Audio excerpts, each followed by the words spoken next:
Hello everyone, હું H K Barad cooking ચેનલમાંથી બોલું છું. આજે આપણે બનાવીશું લીલા નારિયેળનો હલવો. નારિયેળ છે લીલું, તેનો આજે આપણે બનાવીશું હલવો. આ રીતે નારિયેળને તોડીને ટુકડા કરી દીધા છે.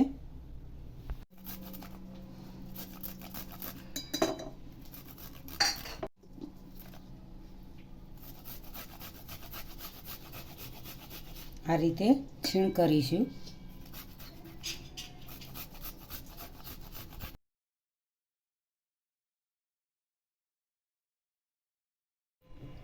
બે ચમચી ઘી એડ કરીશું.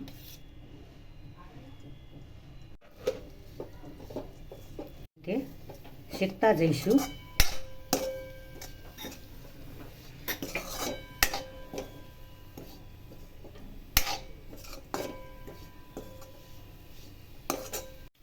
એક કપ દૂધ એડ કરીશું. હવે એને ધીમા ગેસ પર શેકતા જવાનું છે.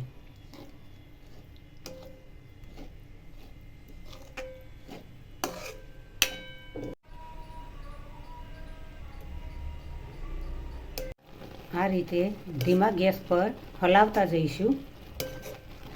ઘટ્ટ થાય ત્યાં સુધી હલાવતા રહેવાનું છે. દૂધ અંદરથી બળી જાય ત્યાં સુધી હલાવતા રહીશું.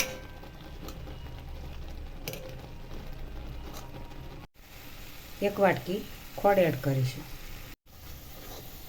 ખોડનું પણ પાણી છૂટે. હવે ધીમે ધીમે હલાવતા જઈશું.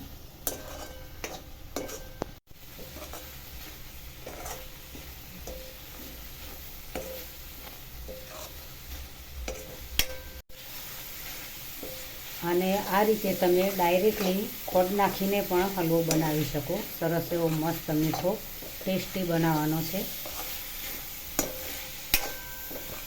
પાણી સુકાવા લાગ્યું છે. ખોડનું દૂધ પણ બળી ગયું છે. 5 મિનિટ થવા દઈશું.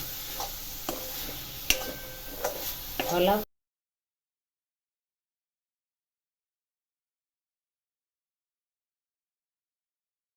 ઇલાયચી એડ કરીશું. હલવો તૈયાર થઈ ગયો છે લીલા નારિયેળનો. હવે ગેસ બંધ કરીશું. ઘી લગાવી દીધું છે પ્લેટની અંદર.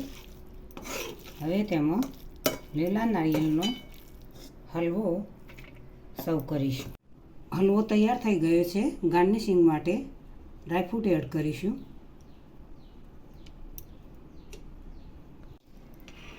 હવે તેને ઠરવા માટે 10 મિનિટ રવા દઈશું.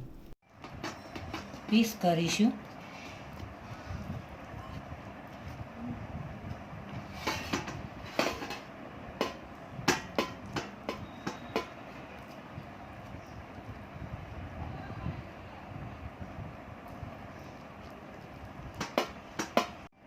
સરસ એવા પીસ પાડીને તૈયાર કરી દીધા છે. હલવો તૈયાર થઈ ગયો છે. અને ખાધીમ પાક પણ કહેવાય. માંગરોળનો પીસ બનાવી દીધો છે. સરસ એવો હલવો બનાવે છે. તેના પીસ પણ કર્યા છે. મસ્ત બન્યો છે. ખૂબ જ સરસ બન્યો છે. ટેસ્ટી છે. લીલા નારિયેળનો હલવો તૈયાર થઈ ગયો છે. ટેસ્ટી એવો સ્વાદિષ્ટ હલવો બન્યો છે. તો લીલા નારિયેળમાંથી તમે આ રીતે ખાધીમ પાક પણ બનાવી શકો. ચટણી પણ બની શકે. આ રીતે હલવો પણ બની શકે. બરફી પણ બની શકે. લીલા નારિયેળની અનેક આઈટમો બનતી હોય છે. ઘરની ચીજોથી તેનો ઉપયોગ કરીને બહારથી લીલું નારિયેળ બજારમાં મળતું જ હોય છે. તે લાવીને તમે આ રીતે હલવો સરસ ટેસ્ટી ઘરે બનાવીને ખાઈ શકો છો. મિત્રો, નવરાત્રિના ઉપવાસના નવનોરતામાં ઉપવાસના દિવસે આ રીતે હલવો બનાવીને ફરાળી તરીકે તમે ખાઈ શકો. સરસ એવો તમારા મોઢાને એવો સરસ સ્વાદ લાવે એવો હલવો બને છે. ખાવાનું ખૂબ જ મન થાય. નાનાથી મોટાને સૌને આવો હલવો ખૂબ જ ભાવતો હોય છે. તો મિત્રો, આજની રેસીપી તમને જરૂરથી મારી ગમી હશે તો તમારા મિત્રો સુધી મારી રેસીપીને શેર કરજો. મારી ચેનલને સબસ્ક્રાઈબ કરજો. મારા વિડીયોને લાઈક કરજો, શેર કરજો. બને તો કોમેન્ટ કરજો.